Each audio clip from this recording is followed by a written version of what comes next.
Yeah, it is good. I hereby call the meeting for the Brockton City Council Finance Committee for Monday, July 20th, 2020, at 7 p.m. to order. Good evening, everybody. Councilor Rodriguez, did you? Want to read your thing first or no? Sure, we can do that. Out of respect of public health and in response to the governor's declared state of emergency, this meeting will be closed to the public, and interested parties can instead access the deliberations via live stream at youtube.com/user/TheBrocktonChannels/live.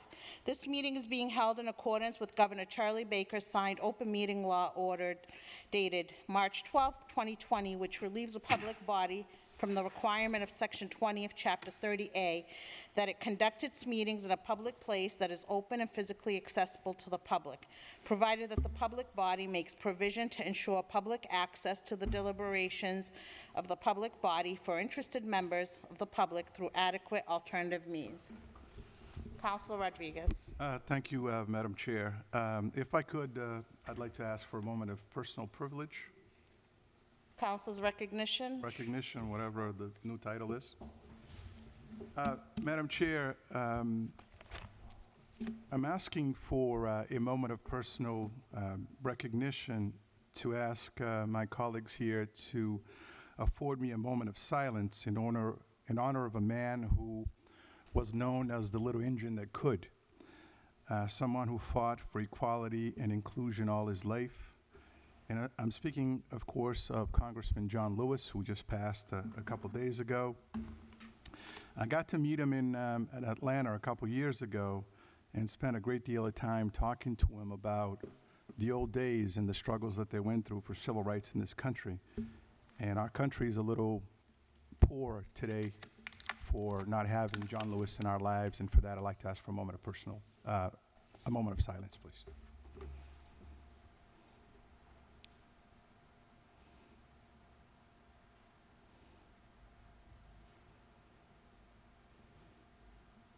Thank you, ma'am.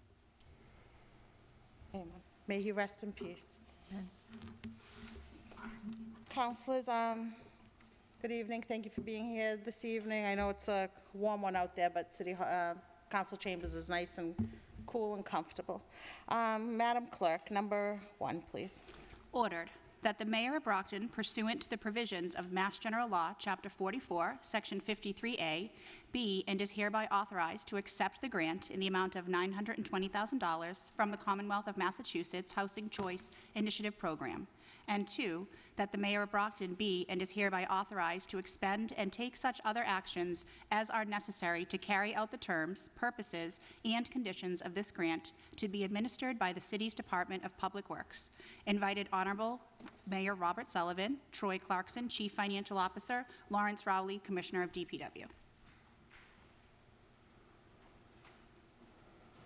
Good evening, Commissioner Rowley. Councilors, this is a no-match grant for $920,000 to construct a new street off of Petronelli Way and also to do some reconstruction of Petronelli Way. I'll take any questions. Move to recommend favorably. Councilor Rodriguez? sorry. You had a question? Mr. Commissioner, thank you, Madam. Mr. Commissioner, as you know, that this grant came through and I was still downstairs in the corner office there. Yes.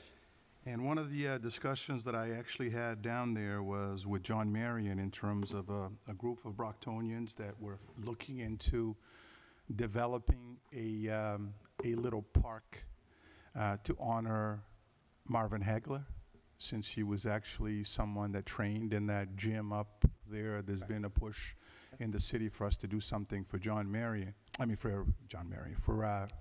Marvin Hagler. So I would just like to make a recommendation that you have a discussion perhaps with a group of people that are actually interested in doing this. They have some funding, so it wouldn't cost us anything, but just to include that whole process in this particular development so that we don't have to do it twice. Okay. Yeah, Mr. May did a great job in securing this grant. I'm taking it over now because of the construction phase of it, so I'm sure Mr. May has had some conversation with these people, but yeah, we'll follow through. Yeah, so we don't have to do it twice, basically. Yep, no problem, Rob, we can do. Yeah, thank you much. You're welcome. Thank you, Madam. Any other, Counselor Nacastro? Thank you. Good evening, Mr. Rowley. Talk to us for a few minutes about, and perhaps Mr. May will join in on this, about this grant. I'm familiar with it because some of this information came in front of the Real Estate Committee. But talk to us about where you're creating a new road and what it's going to connect to and all that. Well, actually, let Rob, because I just got brought into this because of the Okay. construction phase. You're just going to spend the money. So excuse me? You're just going to spend the money. Yes. Yes. Mr. May, please, yes. Good evening, councilors. This new road is, if you picture it in your mind, is an extension of the driveway that pulls into the Trinity site off of Petronelli Way. It will be a continuation, but this will be a public road that will connect Petronelli to Franklin and Franklin to Court, and that will set up 4 buildable blocks on that area. So as traffic is circulating through downtown, trying to get to the new parking garage, they'll be able to come through that site and not have to go all the way out to Montello, but will be able to get in and out of Petronelli that way. And tell us, how does this benefit the building that used to house the gym that is being redeveloped as housing? Well, it will create 4 buildable lots out Yes. there from what is now a public parking lot. It improves the circulation, makes it more developable and market-ready. And so we've seen Ted Carmen and his group come through here. There is actually another building site between Mr. Carmen's building and where this new street will be. And so it makes it all very, much more accessible and usable. And at what point do we decide what this road will be named? That is something that the mayor and city council need to. Good, so you're going to come back to us this time, not like the garage? Yes.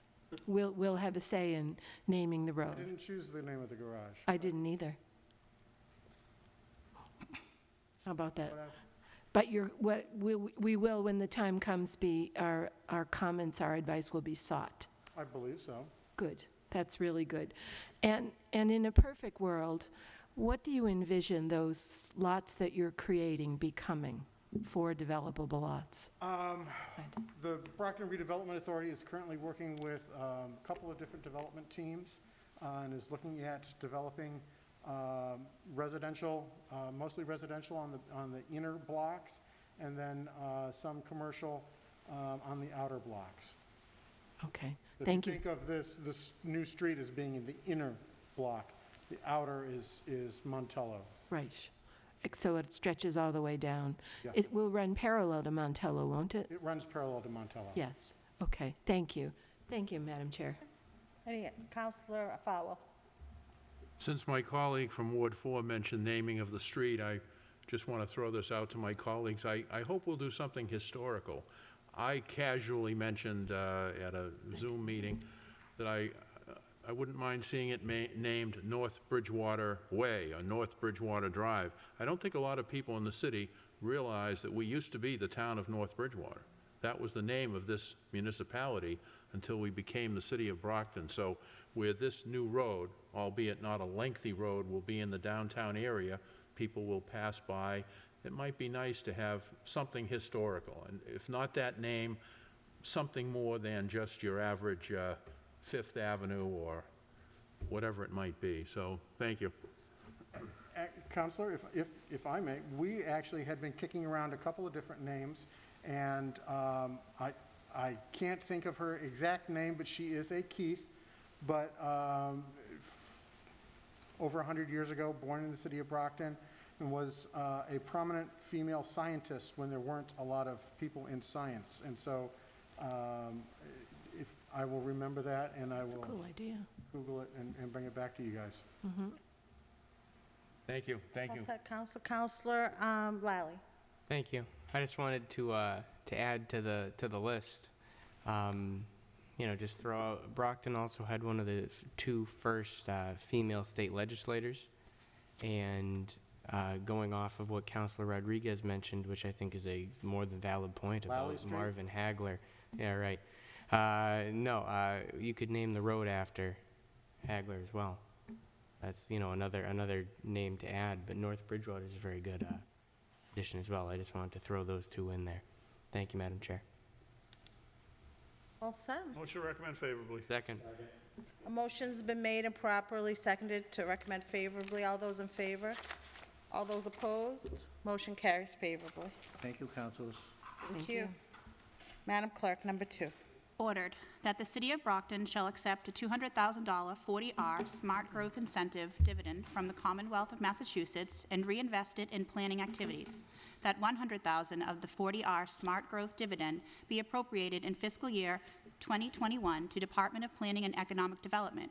40R activities, and that the department is authorized to engage professional consulting services to prepare various planning documents for various commercial district and, in particular, the Campello neighborhood. Said documents may include, but shall not be limited to, the following: district master plans, rezoning proposals, urban renewal plans, district improvement plans, and infrastructure plans. That $100,000 of the 40R Smart Growth dividend be appropriated into a Thatcher Street stabilization account and to be created by the Chief Financial Officer. Invited Honorable Mayor Robert Sullivan, Troy Clarkson, Chief Financial Officer, Robert May, Director of Planning and Economic Development. Did you want to present Mr. Clarkson or Mr. May? Okay. You can stop billing. Good evening, Madam Chairman, members of the council. Troy Clarkson, Chief Financial Officer. So this issue was before you some time ago.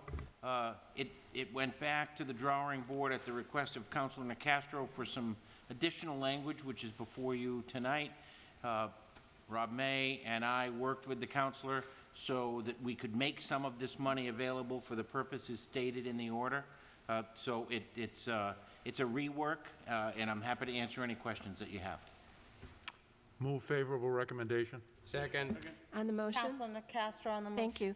I just wanted to say in support of Mr. Clarkson's comments that Mayor Sullivan very graciously agreed with my request to split these $200,000 and to use half of it, just kind of hold it to the side for mitigation or other, to address issues that may arise, surely will arise, from the development on Thatcher Street of the convent property.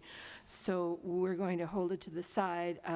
Mr. Clarkson said he could make it so, and just wait to see what happens for a period of time. All set, Councilor? Thank you. A motion's been made and properly seconded. All those in favor? All those opposed? Motion carries. Madam Clerk, number 3. Ordered, that the City of Brockton shall accept a $50,000 planning assistance grant from the Commonwealth of Massachusetts, Executive Office of Energy Environmental Affairs, EEA, for the purposes of developing transit-oriented development zoning in the Campello neighborhood, and that the required 25% match of $12,500 come from the Thatcher Street 40R Smart Growth dividend, and that the Mayor of Brockton be and is hereby authorized to take such other actions as are necessary to carry out the terms, purposes, and conditions of this grant to be administered by the Department of Planning and Economic Development. Invited Honorable Mayor Robert Sullivan, Troy Clarkson, Chief Financial Officer, Robert May, Director of Planning and Economic Development.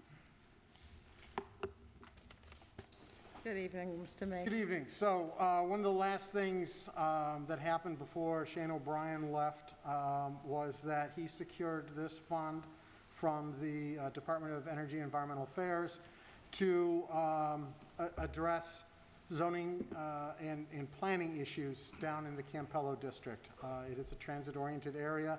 We've created a vision for the Campello neighborhood. As you heard in the previous iteration, we will be using $100,000 of 40R funds.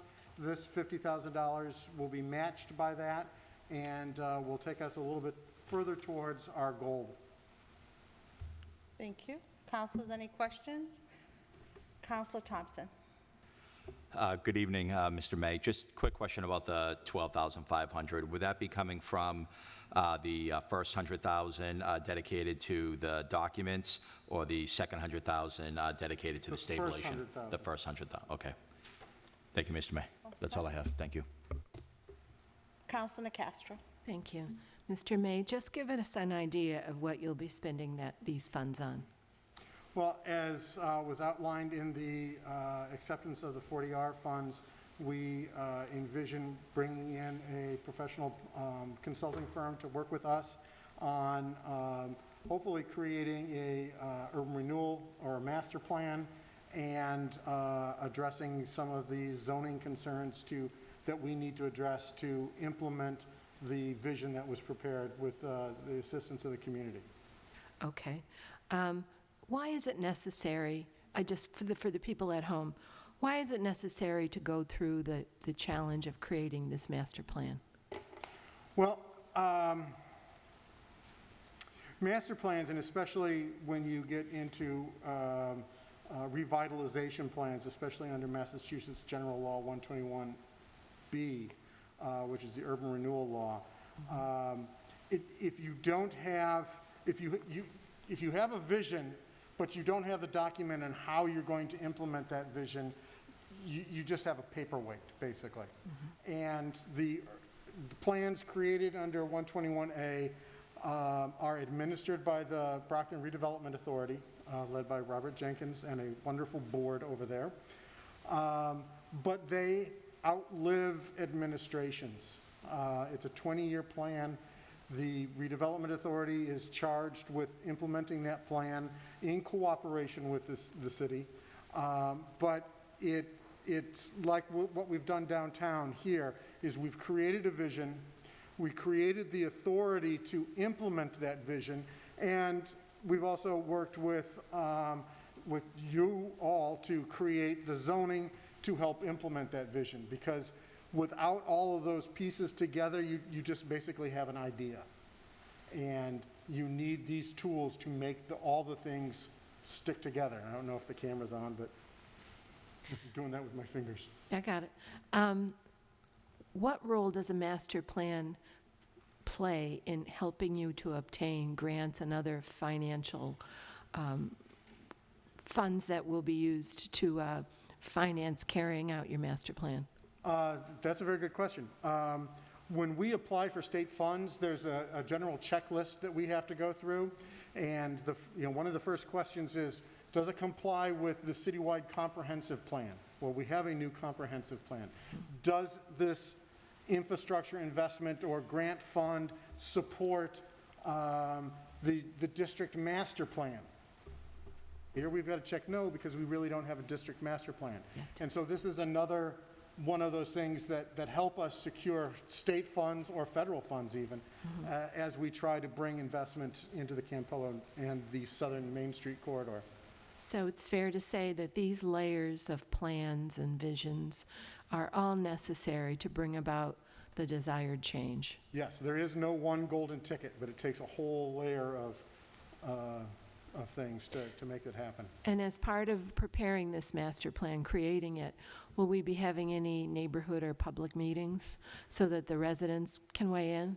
We will be having a lot of public meetings. Hopefully, one of these days, we'll be able to meet in larger groups, because that's when I bring out cookies. But it's no fun under Zoom. But Zoom is a way for people to participate. The more public involvement, the better this plan will be. I agree. Thank you very much. Thank you, Madam Chair. Is that council? Any other councilors? No? A motion, No I believe. cookies? Has a Motion motion to been made? recommend favorably. Second. A motion's been made and properly seconded. All those in favor? All those opposed? Motion carries. Thank you. Thank you, Mr. May. So, councilors, that concludes our agenda this evening, but I did just speak in advance to our CFO, and I've asked him to come before us this evening and give us a brief update on the CARES Act funding, so just to update us. Thank you, Mr. Clarkson, for being here tonight. Yes, of course. And thank you, Madam Chairman. I am happy to answer any questions councilors that you have. I'll give you just a very brief overview of the program, of where we're at, and what we intend to do in the coming weeks and months. As you very likely know, the federal government allocated funds from the CARES Act to various municipalities around the country to help them mitigate the impacts of COVID-19. Here in Massachusetts, one of the county governments, our county government, Plymouth County, elected to take the money and distribute it to its member communities. That allocation was approximately $90 million. The county commissioners have met several times and begun to distribute the money in phases. They have now determined allotments through what they call Phase 3. So of that $90 million, the allotment for Brockton in those first 3 phases is approximately $12 million. I'll give you the specific amount. $12,131,213.26. The allowable expenses to be reimbursed under that are very particular and specific and are outlined in guidance provided by the federal government and then reissued by the county. I'll provide to you a link to that guidance so that you can see it. So the things that you can spend the money on are very particular. Because our allotment, and by the way, the allotments were done in Phase 1 strictly by population, in Phases 2 and 3 by a weighted vote of population and intensity of COVID cases. So actually Brockton was a beneficiary of additional funding because of that rework in the formula. Well, we will be filing by tomorrow's deadline for your next council meeting in order for the council to be able to weigh in and appropriate up to $12 million for the specific purposes stated in the county's guidance. So we've this is unique, obviously. None of us in this room has dealt with the impacts of a pandemic and then the financial impacts of it as well. So we work closely with the mayor and the law department, the school department, the council we will be providing it to the council for the city council. So we really put our heads together to try to figure out how we should move this forward. Many of the communities are simply spending the money within their budgets and then seeking reimbursement. But frankly, if we go and spend $2 or $3 or $12 million, it seemed to us not only logical but appropriate that there be some sort of formal appropriation by the appropriating body to spend that money. So that will be before you on your next agenda, and I'll be back, obviously, at your next Finance Committee meeting to talk about that. We have obviously incurred some significant expenses to date, approximately $1.4 million. We filed for 1.7 because each municipality is the only entity that can file for a reimbursement, and the New Heights Charter School had some expenses, so the county asked them to file through us. So we have a $1.7 million reimbursement pending before the county. They're currently reviewing it. We've gone back and forth. We're very confident that there were literally hundreds of pages of backup and detail that we provided. And so it's just a lot of work to go through each individual purchase order and check and warrant to make sure that everything's in order. So we have, under that Phases 2 and 3 allotment, obviously up to $12 million. And so we're working very closely, the mayor and I, with particularly the school department to try to prioritize how to spend that money. It sounds like a lot of money, but really when you think of equipping thousands of students with the opportunity to distance learn, or outfitting city-owned buildings to be able to accommodate students in different areas for distance learning, or the stockpiling of PPE and all of the things that come with the impacts of a pandemic, we actually have potential expenses that exceed the $12 million. So we're working to prioritize those right now. I speak several times a week with my counterpart over at the schools, and obviously, as you know, the mayor and the superintendent and Aldo and I team up on a regular basis to make sure that we're communicating. So more to follow. I'm happy to provide you regular updates at these meetings. on how we intend to move forward and allocate those funds. But I'm glad that the president asked me to provide this introduction to you, because I think it's important that we have these dialogues out in the open, and I know the mayor supports that. So I'm happy to answer any questions you have, but we will be back, as I said, at your next meeting with that order to appropriate up to that total amount. Thank you, Mr. Clarkson. Councilor Cruz. Thank you. Thank you, Mr. Clarkson. So 12 million and some change. Have we been turned down for any requests? No. What we've been doing, and I'm glad you asked that, because the process is similar to a grant, I would say, but we're really trying to make sure that if we expend significant amounts, that they will be reimbursed. So we've been having discussions with the county. For instance, I mentioned a few minutes ago the potential renovation of city-owned buildings to accommodate additional students.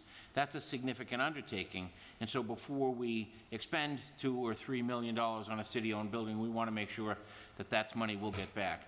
So the county commissioners are not making those determinations on their own. They've hired a municipal law firm that's experienced in municipal law, a municipal accounting firm who does municipal audits, and also an accountant who's reviewing the requests. So they have a whole team of people with whom we work. There's regular communications there.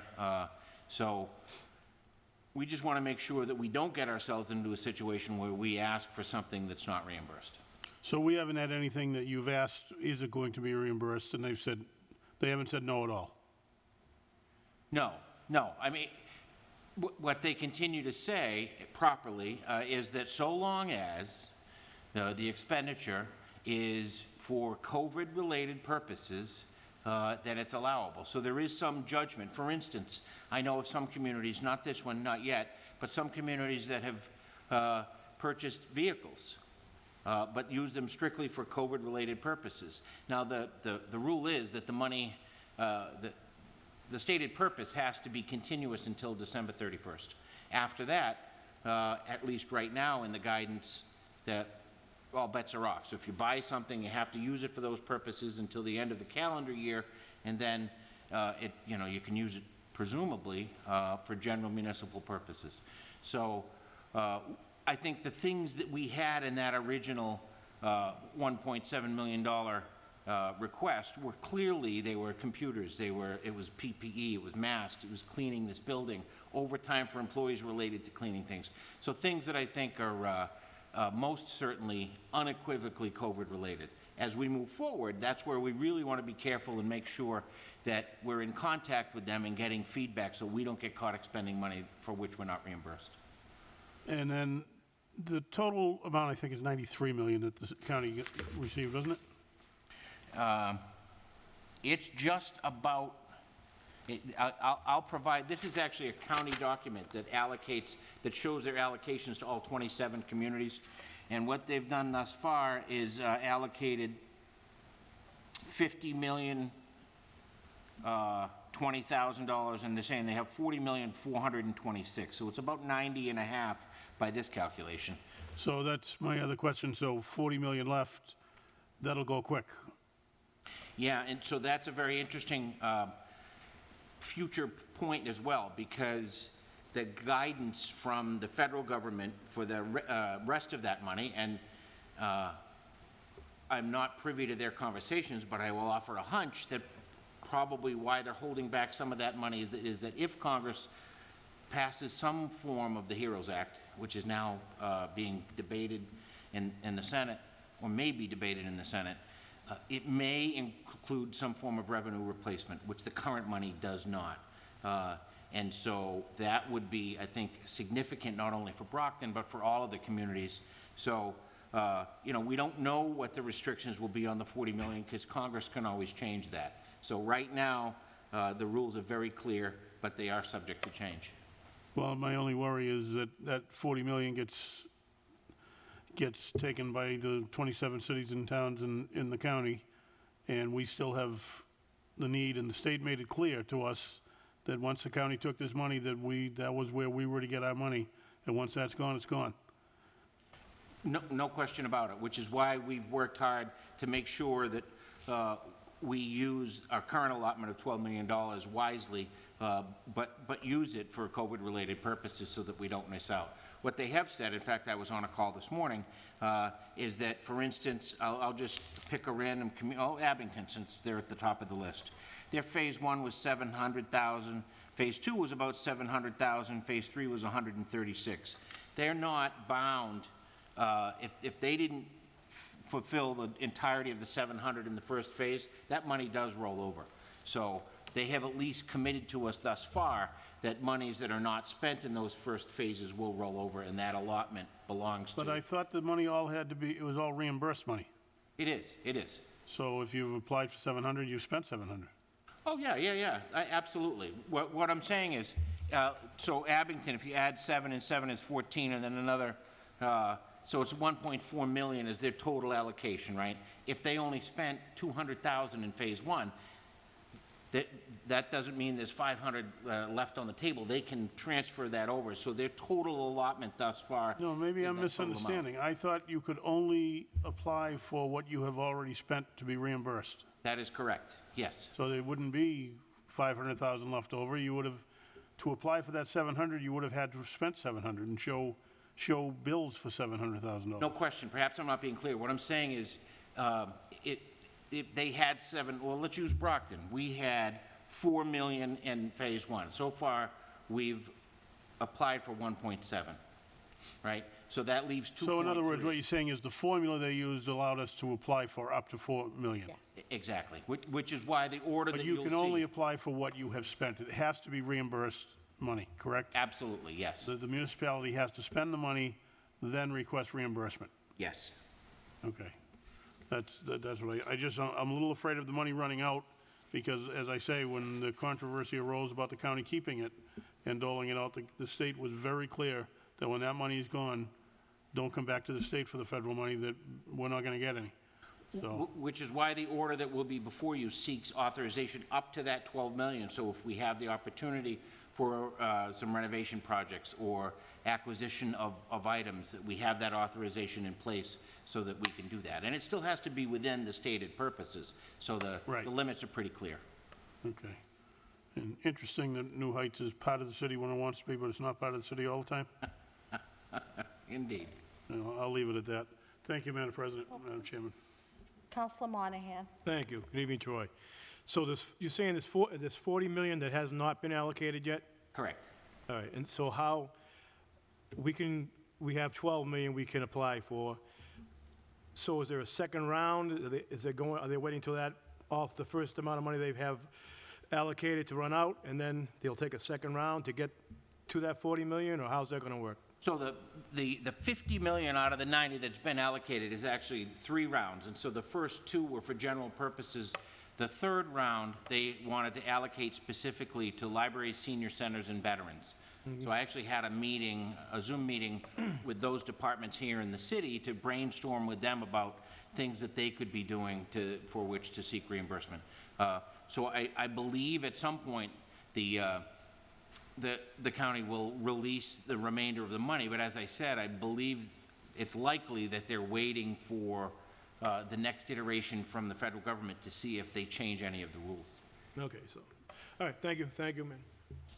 Counselor Rodriguez. Thank you, Madam Chair.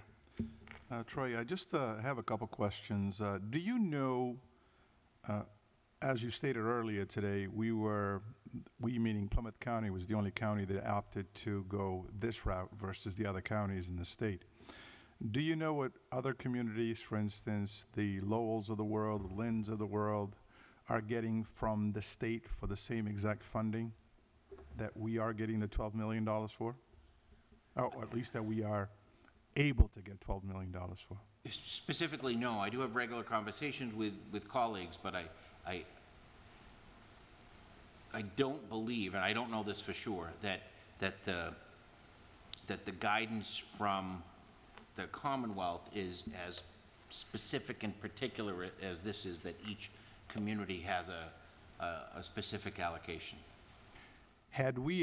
Let's say the county had given the funds to the state, what guarantees would we have from the $90 million that we would get $12 million out of that first initial assessment?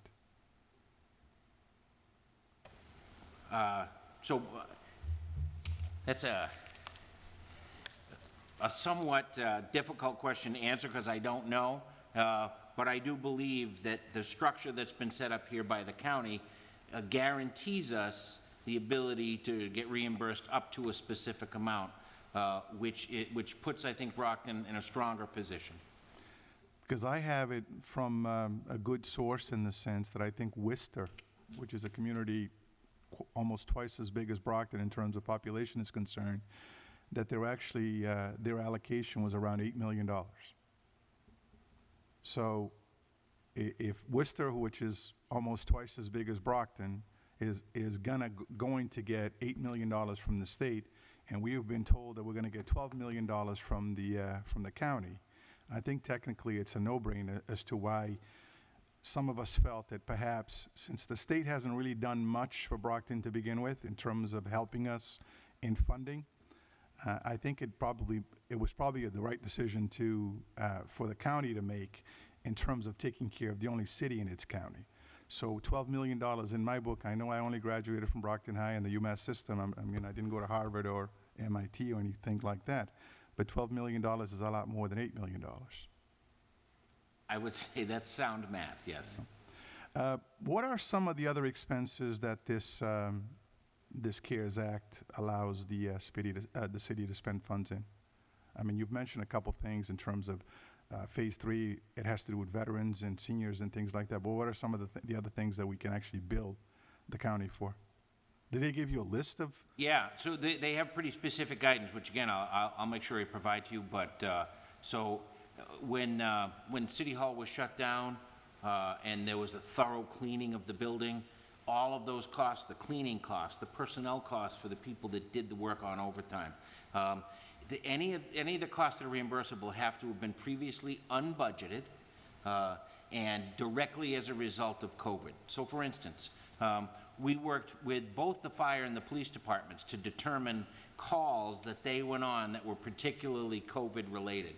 And I have to say, give props both to Chief Williams and Chief Gomes, who really mobilized teams within their departments to be helpful to us, because that's a level of intricate detail that you don't typically go into. And so we were able to work with them. And if the fire department was dispatched on a call that was related to COVID, then we figured out what those costs were, and those costs were put in for reimbursement. Any cleaning supplies, the plexiglass partitions that you see between you, that money will be sought for reimbursement. It might have even made it into the first round.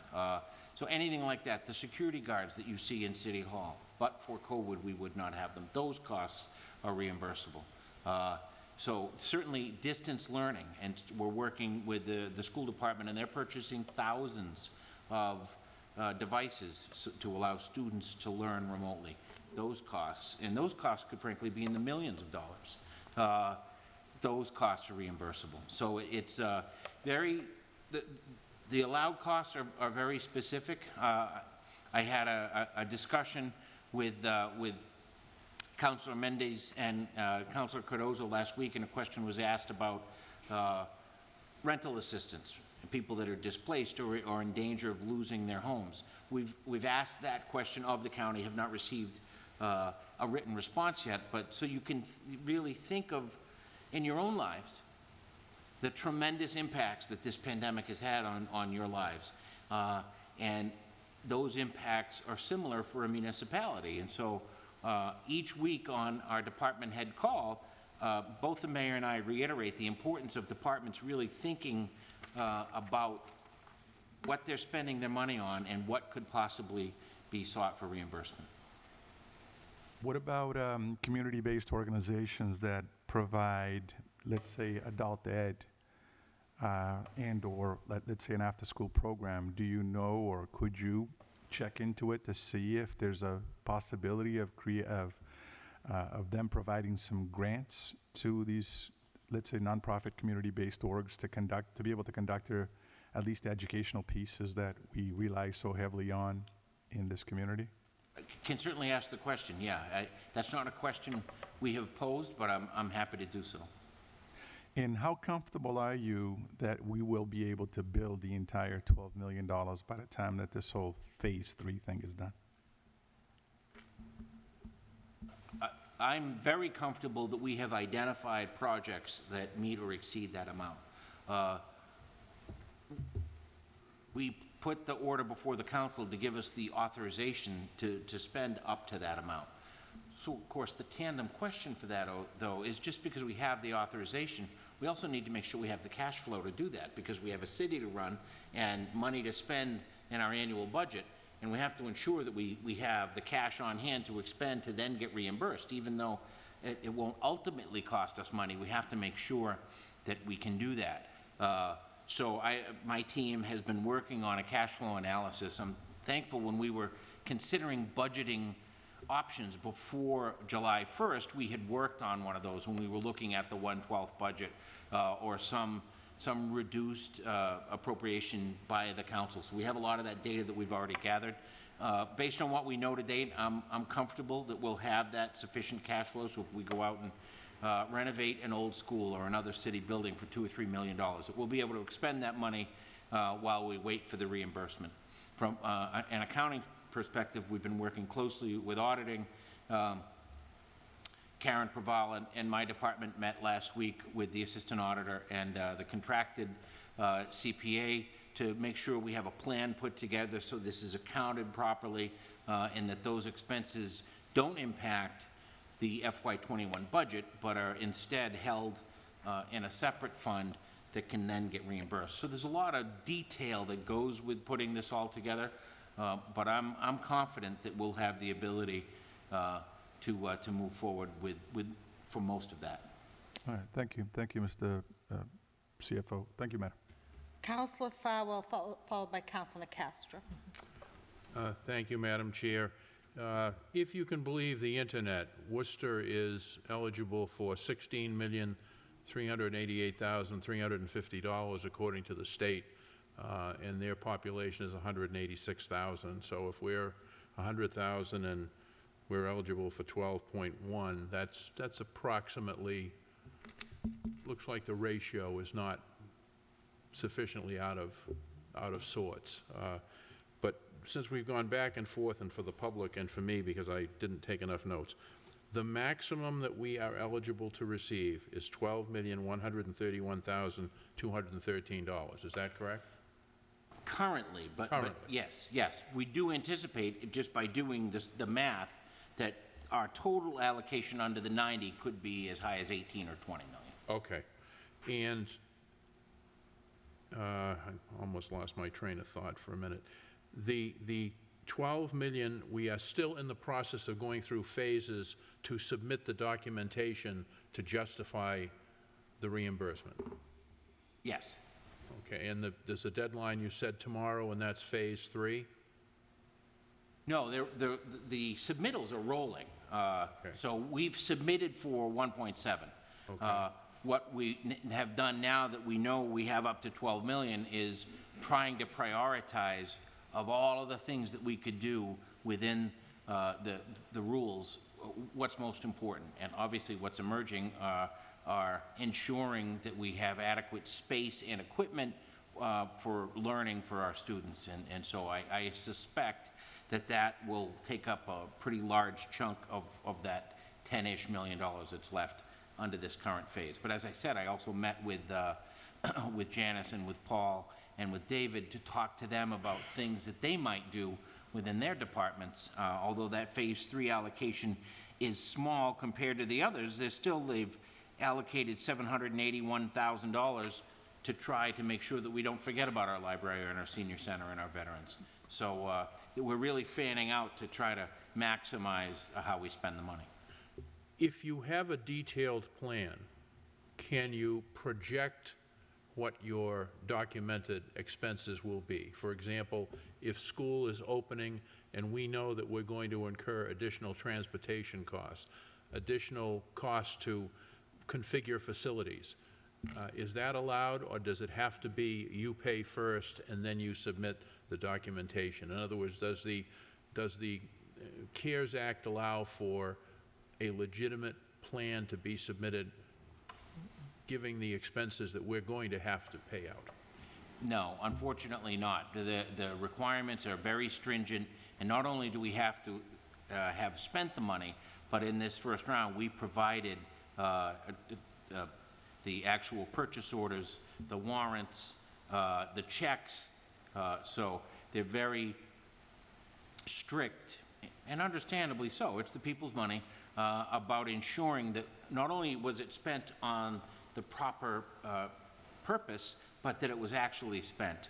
We do, however, putting together a plan, I went to Aldo, and we sat down and sort of brainstormed and said, okay, what possibly could we do and how much would it cost? And so we have, I would, right now, I wouldn't call it a plan, but when I come back to you, I think we can certainly put together an outline of where we think that money will go so that you have a deeper understanding of it. But as I said, you know, you could just in that brainstorming session, you could very easily spend $5 million on computer devices. And you know, another 3 or 4 on physical changes, upgrades to existing buildings to accommodate students, because if the students have to be so many feet apart, you know, a student at a desk in a school sits as close as you folks are, right? If not closer. And so, so one of the things that the schools are in the process of doing is taking the desks that they have, we have to put them in storage, and then ordering larger desks or tables where people can sit at a safe social distance. So when you think about it, those costs are not only ordering the new tables, but then getting some storage for the old tables. We're not just going to just throw them away. So we have gotten to that level of detail to try to think it through to make sure we're capturing all of those costs. Now, of all of the expenses that we've had to meet so far, because I don't remember any transfers or appropriations coming in, we were able to cover those out of the FY 2020 budget. Is that a... That is correct, yeah. So all of this additional funding that comes in truly is new funding that we can apportion anywhere that the mayor and the council sees fit? No. Correct? You mean the reimbursement? Yeah, the reimbursement money. Well, so what we've done is take those costs and separate them. I call segregate them. Sort of like if any members of the council were here in the past when the city sought FEMA reimbursement. So what we've done is actually take the costs that we've incurred and segregate them from the budget. So when you see your final FY20 numbers, those expenses wouldn't necessarily be reflected in those numbers because we've taken them and segregated them into a fund, and the reimbursement will then replenish that so that there isn't any sort of deficit. So even though we spent and will be reimbursed for $1.7 million, I wouldn't say that there will then be $1.7 million in excess that's available for a reappropriation.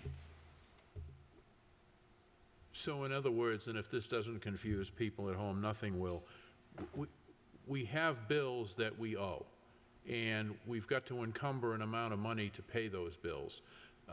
And some of the money that is going to be expended will come from the reimbursement. It won't come from the FY 2020 budget.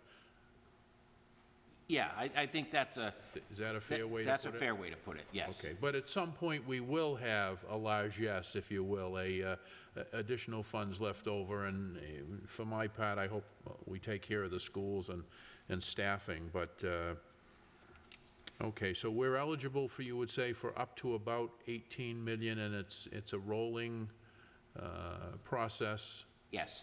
And we can still incur expenses up through September, October, November, right through December 31st. Yes. And it's possible, and this is completely, I want to be clear, it's completely speculative on my part, but should Congress, in their consideration of the HEROES Act, make some sort of change in the current rules that allow for revenue replacement, it's possible that a portion of that money that's left, if we've got 12 and we're getting 18, $6-ish million, that would come back as revenue replacement. Now, that would be, I think, optimal for us, but we won't know until, obviously, the Senate takes it up in earnest. I do know that the majority leader in the Senate and the president were meeting today to discuss that. I'm not a newscaster, so this is just based on my own study of the issue, but the House passed an act of about $3 trillion, and the Senate has at least been just chatting about $1 trillion, so probably somewhere in the middle, I guess, would be what they will allocate, but you know, nothing is certain until it's signed. So right now, we know the rules of the game, and we're abiding by them. All right, two last questions. I know you're still closing out FY 2020. At some point, the money will be encumbered. I'd love to know, after everything is expended, or we know the encumbrances, what did we have left over from FY 2020? I mean, I'm kind of hoping out of a $430 million budget, I'd love to see 1% left over. But if you could bring that to us at some point. I sure will. I will tell you that because of the dire circumstances that we found ourselves in, we tracked that very, very closely. And I'll credit Mayor Sullivan for the hiring freeze and the reduced spending policies that he put in place, because it allowed us I can tell you with certainty, we will not be in a deficit position, which some communities, I believe, found themselves in at the end of the year. We did file, and full disclosure, with the Department of Revenue under the allowable statute for deficit spending if we needed it, but that was really only if we exceeded spending of specific lines, which you need permission from the DOR to do. But I have a high degree of confidence that our surplus, because we were so careful about what we spent from March forward, well, we're always careful about what we spend, but we were extra careful from March forward, will put us not in the typical free cash position of $14 to $16 million, but in a strong position so that, you know, we'll as we start planning for FY '22, just a few short months from now, we'll have at least a foundation. All right, last question. Are we any closer to knowing state aid? Chapter 70, unrestricted general government aid, anything? Unfortunately, Councilor, no. Okay. As you know, the mayor and I were meeting weekly with our legislators. That's gone back to every other week, but we thus far have no either commitment or even a time frame as to when those numbers will be known. All right, thank you, Madam Thank Chair. you, Councilor. Councilor Nacastro. Thank you. Thank you, Mr. Clarkson, for your explanations. It's terrific to know. I think, well, you know, I represent the city of Brockton on the Plymouth County Advisory Board, so I've had the opportunity to attend several meetings with the Plymouth County Commissioners virtually on Zoom, where they discuss these CARES Act funds.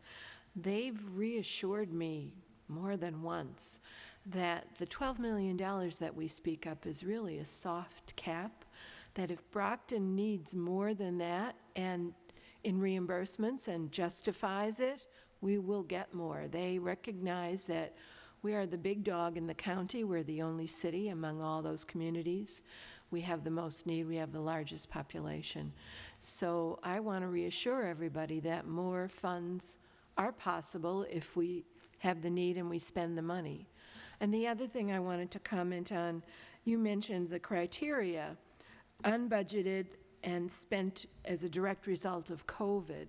So really what we're doing now is we're kind of borrowing from Peter to pay Paul, since we're dipping into our FY21 funds to pay for expenses that address COVID, but then we're going to be reimbursed out of the CARES Act. Does that sound right?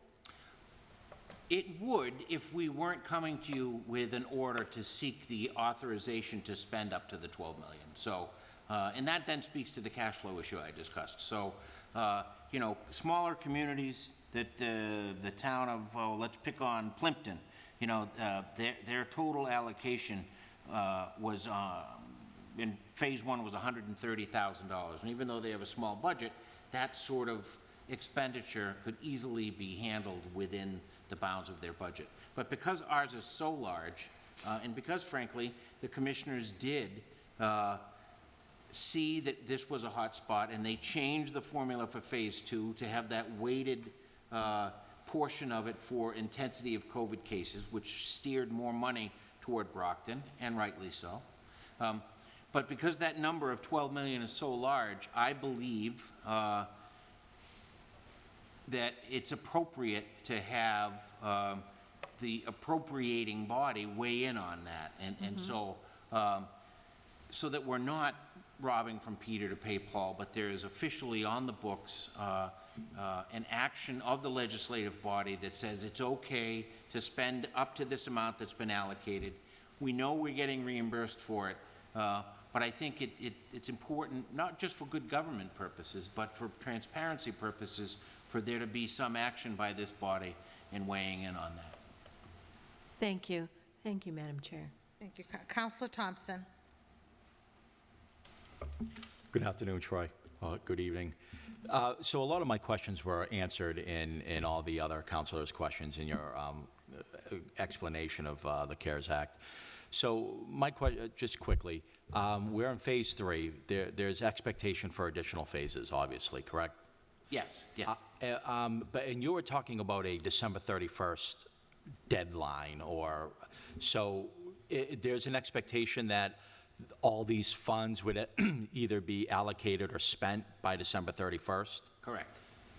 Okay, so if COVID continues or we have additional expenses beyond, those are for another day, another bill or law by Congress further down the line, and all we're looking at is from here to December 31st?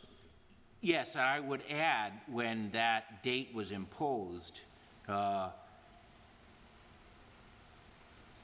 the intensity of the pandemic that we're now seeing, particularly in some of the southern states, was not known.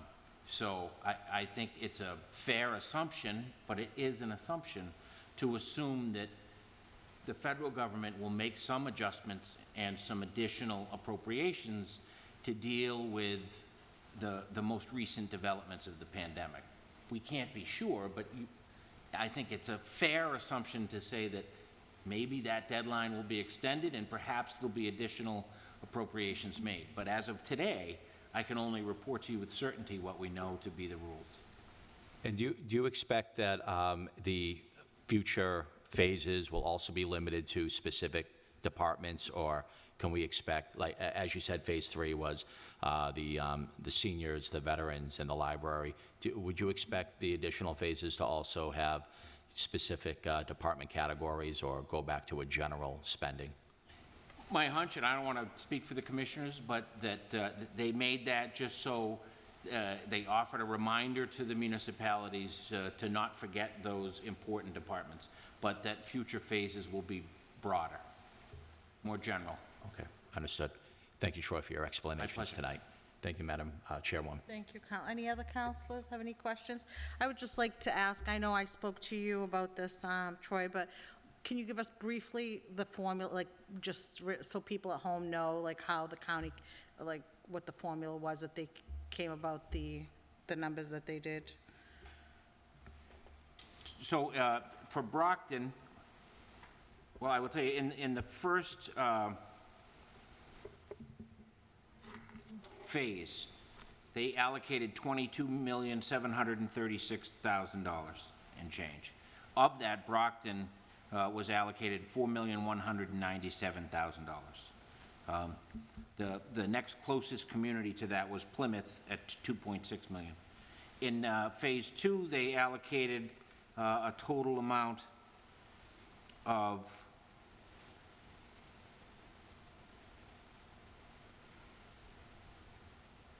$22,736,000. But in this one, Brockton's allocation was $7,152,093. It was higher because, as I said, in that second phase, they took a population analysis, but also weighted a portion of it based on, at the time, what the intensity of COVID cases was. And I will tell you, being on some calls with colleagues throughout the county, there were some questions raised about that. But I think the commissioners and the treasurer, rightly so, recognized that Brockton was particularly hard hit by this, and that additional funds should be allocated to this city because the impacts of the pandemic have certainly been worse here than in other communities in Plymouth County. Thank you very much. Well, thank you for that explanation. I know, hopefully, I know a lot of the councilors had questions, so we appreciate you coming before us. My pleasure, And we will anytime. see you then in August when you come before us again. Indeed, all right. Thank you. all Have very a good much. evening, Mr. Clarkson. Councilors, before we end, I know that I've received numerous phone calls, and people have asked us, where is our meeting? Our meetings are going to be here in City Hall unless something happens, and otherwise we can't meet here. But moving forward, Zoom served the purpose. Thank you for technology and for being able to have meetings via Zoom, but now that City Hall is open and we are prepared, we are following COVID-19 guidelines, we all have our masks, we have hand sanitizer, where, all our guests practice social distancing. We are here in City Hall, so I have to tell you, it's really nice to look out and see all of you here, and I did miss this chamber, and I hope you're all, I know a lot of you expressed that you really felt we needed to be back in here, so I hope, I hope everybody's happy and being here, and I would just like to express as well that out in the public, that we need people to follow the guidelines. We need them to wear their masks, if not for themselves, but for their families, for their friends. We have to practice social distancing and, and hand sanitize until we figure this out. So I hope everybody is still following the guidelines, and so we can stay open, so we can conduct business. So any councils have any moments that need any moments of recognition? Councilor Castro. Thank you. Thank you. On next Tuesday, I'm going to be hosting a neighborhood meeting from 6:30 until 7:30 at the Davis School. And we will be addressing a proposed subdivision at 678 East Street. I'm mailing notices to butters and people in the neighborhood, but all are welcome to attend. I'm a little nervous about socially distancing in the Davis Cafeteria Auditorium, but that's what we'll be doing. Everyone has to wear a mask to come in. I've invited the owner's, the developer's son to come in and present plans so that people will see what they're proposing to do. All are invited. Thank you. Thank you, Councilor. Councilor Cruz. Thank you, and just a reminder that I did let everybody know last week, but this Thursday evening at 7 o'clock at the Hancock School Cafeteria, we'll be having a meeting, developers of the proposed apartment complex at the Braymore Nursing Home property.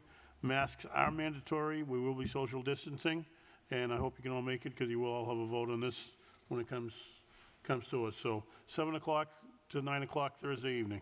Thank you. Thank you, Thank you, Councilor. Madam Chairman. Councilor Fowler. Yeah, Madam Chair, I just learned tonight that approximately a week ago, Councilor Cruz's father-in-law passed away. We don't usually recognize personal things here, but to his wife and to him, I'm sure we send our condolences. And Thank you. it's hard to lose your father at any age, so please give our best to Mrs. Cruz. I will. Thank you, Councilor. Thank you. From all of us, Council, I wasn't aware of it either, you. so our condolences go out to you and your wife and your family. Thank you very much. No further business before us this evening. This meeting is adjourned. Thank you.